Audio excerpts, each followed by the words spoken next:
of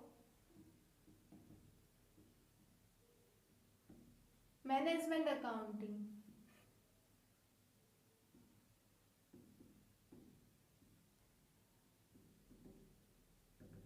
यानी कि management accounting में आप कौन से टूल्स एंड टेक्निक्स यूज कर सकते हो, ओके, प्रैक्टिकल व्यू में। क्लियर? तो फर्स्ट है, सेकेंड पॉइंट में first standard costing.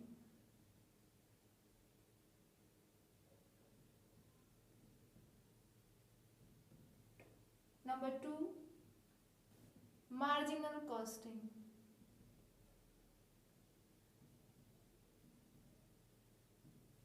Number 3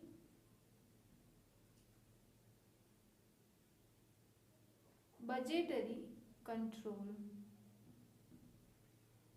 number 4 historical costing.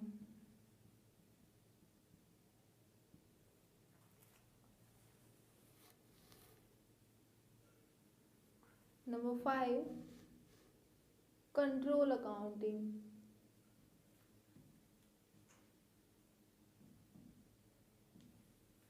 Number 6 financial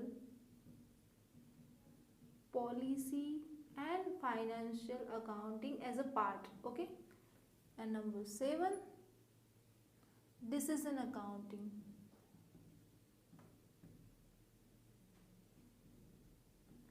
listen me carefully, ये जो सारे नाम हैं वो सिर्फ एक टूल्स एंड टेक्निक्स है, वो कोई अकाउंटिंग सिस्टम नहीं है, ओके। यहाँ पर लिखा हुआ है accounting, accounting in the sense कि आपको अकाउंटिंग पॉइंट ऑफ व्यू से इसको देखना है, ऐसा नहीं है कि एक अलग प्रकार की कोई अकाउंटिंग सिस्टम है।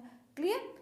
तो अब देखेंगे one by one techniques of management accounting. First title standard costing. Standard costing हम किसे बोलेंगे? Where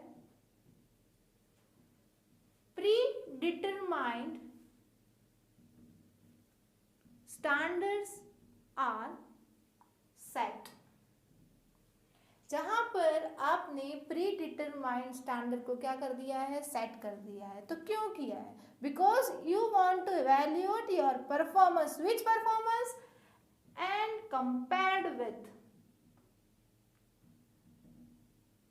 actual performance. Clear? So क्या सीखा हमने?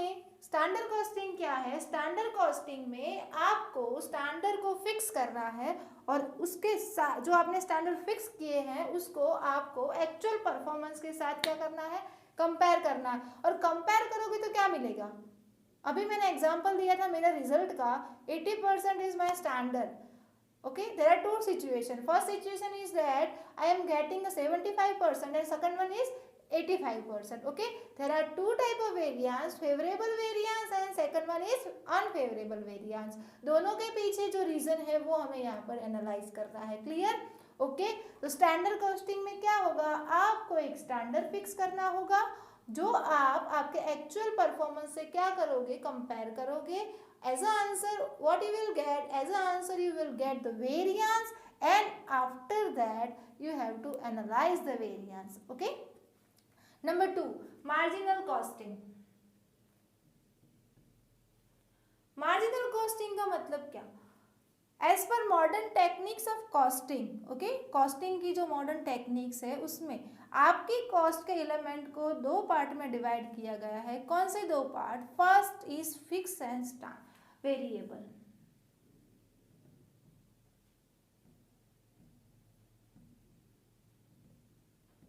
मार्जिनल कॉस्टिंग इस एलिमेंट को कंसीडर नहीं करता है because they are assuming that it is not a part of a cost of production, okay, but it gives the actual criteria।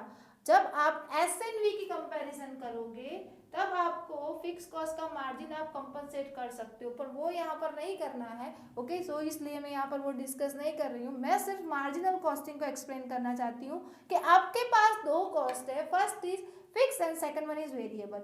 यहाँ पर मार्जिनल कॉस्ट में आपको फिक्स कॉस्ट का एनालाइज करना नहीं है।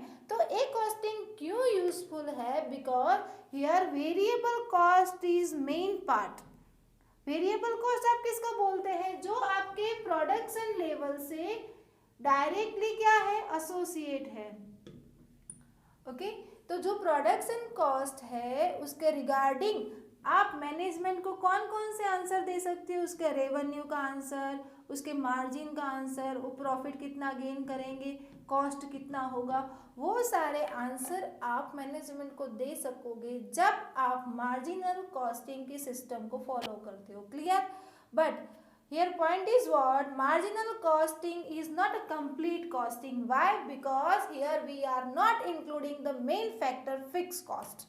Okay, we are only considering the variable cost. Variable cost को हम सिंपल टर्म में कैसे डिनोट करेंगे कि आपके वो कॉस्ट जो प्रोडक्शन लेवल से डायरेक्टली एसोसिएट है, जैसे कि कोई प्रोडक्शन करना है तो इतना रॉ मटेरियल यूज होता है, इतना डायरेक्ट वेज होता है। ओके, जैसे कि 100 यूनिट बनाने हैं तो इतना है, 200 यूनिट बनाने हैं तो उसके डबल हो जाएंगे। Okay, that's a variable cost, जहाँ पर चेंज हो सकता है। Clear? Next point, budgetary control. Control is not a negative term, it is a term कि आपने जो स्टैंडर्ड फिक्स किए हैं, आपने जो डेटा को बजट किया है, मैंने क्या किया है, मैंने एक बजट बनाया है, मैंने एक पॉलिसी बनाई है। ओके, उसके अकॉर्डिंग अगर मेरा काम हो रहा है तो ठीक है, पर नहीं हो रहा है तो मुझे मेरी बजटरी कंट्रोल प्रोसेस को काम में लगाना होगा और as per the standard set, as per the budgetary policy मुझे क्या करना होगा, मेरा परफॉर्मेंस मेंटेन करना होगा। ओके, यहाँ पर वेरियस टाइप्स के वेरियस बजट आप इंक्लूड कर सकते हो। बजट के तो टाइप्स बहुत सारे हैं, sales budget, purchase budget, raw material budget, okay, overall budget, master budget, fix budget, flexible cost budget. Okay, so at that time you have to evaluate your budgeted data with the actual one, with the actual data, and you have to get the control. Okay, 3 points are clear now. Fourth one is about historical costing. What do you mean by historical? Historical means what? Simple language में historical means पुराना, पुराना यानी जो हो गया है वो। Historical costing में आप क्या करोगे, यू विल कंसीडर कॉस्ट। आप क्या करोगे, कॉस्ट को कंसीडर करोगे। कौन सी cost? Which have been incurred, जो ऑलरेडी इंकर्ड हो गई है, जो कंप्लीट हो गई है, उसका जो फंडा था वो कंप्लीट हो गया, आपने इतने पैसे खर्च करने थे, आपने कर दिए हैं, तो आप क्या करोगे, जो आपका जो डेटा होगा, जो इंकर्ड कॉस्ट का जो डेटा है वो आप क्या करोगे, एक रिपोर्ट प्रिपेयर करोगे, उसकी एक एनालाइज रिपोर्ट बनाओगे। क्यों? Because I want to do future planning regarding that aspect. मुझे फ्यूचर प्लानिंग करना है। जो आप हिस्टोरिकल कॉस्टिंग करते हो ना, it is not that much important, इतना इम्पोर्टेंट नहीं है कि पुराने डेटा को आप यूज़ करके क्या भी करो। पुराना डेटा खाली एक ही काम से यूज़ होता है कि अगर आप पुराने डेटा को, स्टार पॉइंट है, इसको आपको याद रखना होगा, पुराने डेटा को आप सिर्फ और सिर्फ बेस लोगे तो ही आपका फ्यूचर प्लानिंग सक्सेसफुल होगा। Clear? Okay, if you will use the base data, at that time you can do your future planning. Clear? Okay, so historical cost is only and only considering the cost which already have been incurred. Okay, clear? Now the next point, control accounting. Control accounting यानी कि कोई accounting की ऐसे system जिसमें control है? No, ऐसे accounting fundas, as a auditing के fundas, as a system जिसमें आप कंट्रोल रखते हो। तो कैसे कंट्रोल रखोगे आप? जैसे कि मैंने यहाँ पर बोला, budgetary control is one of the type of control accounting. Second one, interim audit, या तो फिर बोलोगे internal checking system. Internal checking system क्या डिनोट करता है? इंटरनल चेकिंग सिस्टम वो डिनोट करता है आपके बिजनेस के जो इंटरनल वर्कर्स हैं, ओके, जो मैनेजर्स है, जो अकाउंटेंट्स है, उनसे ही आप क्या करोगे, एक मोरल चेकिंग रखोगे, उन पर नजर रखोगे कि वो भूल कब होगी, आपको दिक्कत कब आएगी काम में, जब आप ध्यान नहीं रखते। अगर एट द एंड आपको पता चलता है कि आपने ध्यान नहीं रखा, उसकी वजह से पूरी सिचुएशन बिगड़ गई, तो आपको क्या करना होगा, पहले से ही ध्यान रखो, ओके, इंटरनल चेकिंग रखो, हर एक बंदे पर, हर एक वर्कर पर, हर एक सिस्टम पर अगर आप इंटरनल चेकिंग रखते हो तो at the end of the year इतनी सिचुएशन कंट्रोल के बियॉन्ड नहीं होती है। Clear? And that's known as control accounting. Okay, interim audit यानी कि मिडिल ईयर में भी आप ऑडिट बैठा सकते हो, यानी आपको बाहर से अपॉइंट नहीं करना है, एक ऑडिटर रख देना है जो आपके डेटा को पहले ही इवेल्युएट कर दे, पहले ही ऑडिट कर दे। Clear? Okay, that's all are the thing included in control accounting. Okay, now 5 points are clear. Now 6th one, financial policy and accounting.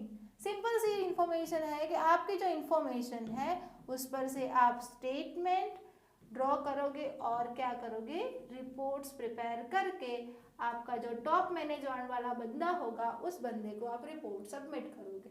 Clear? It's a very simple thing. Now last one is decision accounting. What do you mean by decision accounting? क्या एक कोई accounting के ऐसे system है जो अलग तरीके से करना है? नहीं, यहाँ पर आपको सिर्फ क्या करना है, आपने जितने भी मैनेजरियल टूल यूज किए, इतने सारे मैनेजरियल टूल यूज किए, या तो फिर कोई एक पर्टिकुलर टूल यूज किया, तो क्यों किया?